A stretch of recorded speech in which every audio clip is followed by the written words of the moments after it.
What I have here is a crazy sort of graphic organizer that hopefully will help those of you struggling with factoring.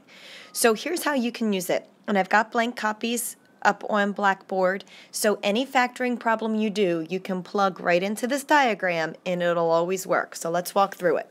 Suppose you have as your factoring problem 2x squared plus 7x plus 3.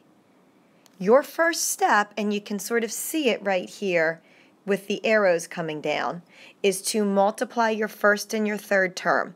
That gives you 6x squared. So in class, we then went over to the side and said, okay, we need factors of 6 that multiply to 6 but add to 7. So that's going to be 6 and 1. That's then what you put in the diamonds. So you bring that first term down. That's why there's an arrow coming straight down. So I'm just going to put 2x squared. I'm going to replace with a 6x and a 1x. And that's what I've put in my diamonds. And I'm going to bring that last term down as 3. So then I'm just going to fill in those operators in between there.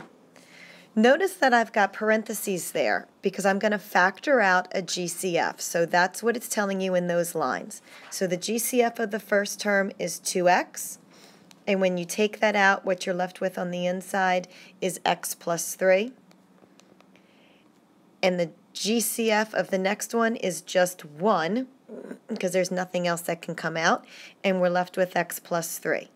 So now you're going to pull that GCF together into one set of parentheses. So that's what these red lines are telling you to do. So you have a 2x and a positive 1, and then you just pull that other one down, x plus 3, and those are your two factors. So go ahead and print blank copies, and hopefully then you won't forget a step until you get a little bit more comfortable with factoring.